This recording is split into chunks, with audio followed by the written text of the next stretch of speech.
On February 14, 2022, this man and his wife were headed to dinner to celebrate the Valentine's Day holiday. They make a pit stop at a Chase Bank, and while they're there at the drive-through ATM, they get robbed.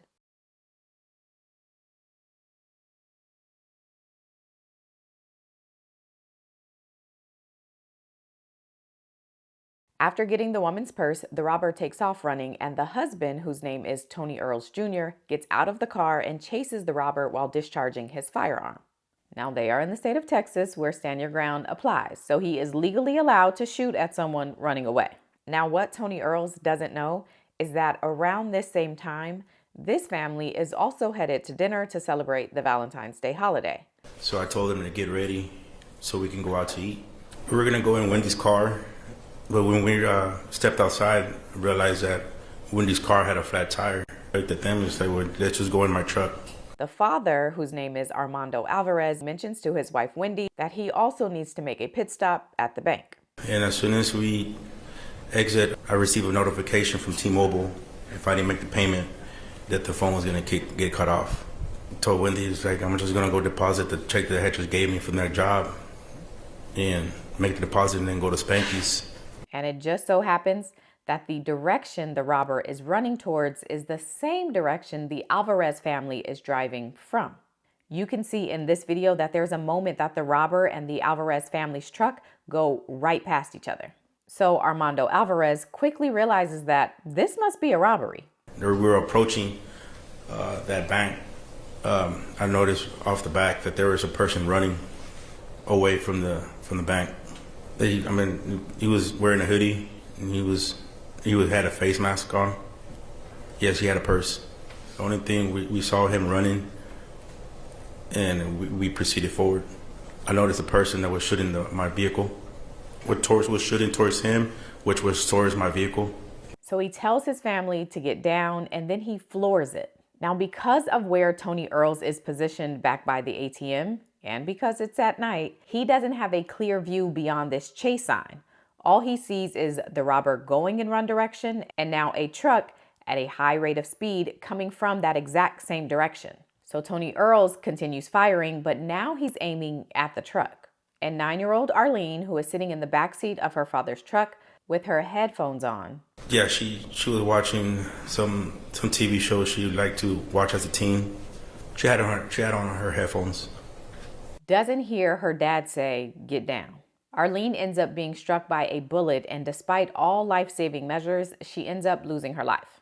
And now Tony Earls Jr. is on trial for Arlene's death. But don't develop your opinion yet. A few facts you need to know. The robber has never been caught, ever. And the weapon he had during that robbery has also never been found, ever. So prosecutors first tried to charge Tony Earls with aggravated assault.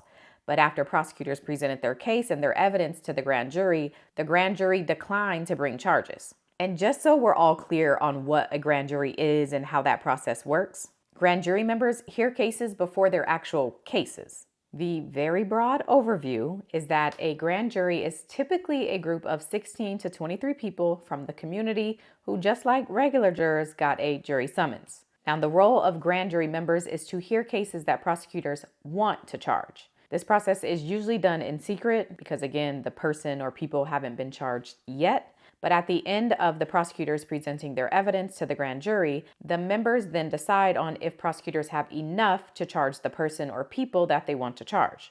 AKA, they decide if there's enough probable cause for a person to even be charged at all with a crime. So, when these Harris County prosecutors presented their case against Tony Earls and told the grand jury that they want to indict him for aggravated assault, the grand jury said no. They cleared Tony Earls of all wrongdoing and said he should not be charged with anything. But after that happened, according to some reports, an FBI firearms expert took a look at the case and uncovered some new evidence. So prosecutors presented this new evidence to a grand jury, and this time they got an indictment. On April 23, 2024, Tony Earls was formally charged with M. And then a year later, prosecutors presented to another grand jury, and this time they got an indictment for manslaughter. So they dropped the M charges and have proceeded on the manslaughter charge. So Tony is currently on trial for manslaughter. I declare Mr. Earls guilty or not guilty. You may be seated.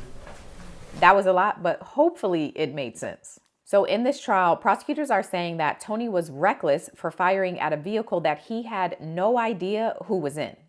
And what you're going to see, And the you're defendant going to will learn, never see him again. is he gets out of that From his vehicle standpoint, where he is standing, angry he can't and see reckless. beyond that.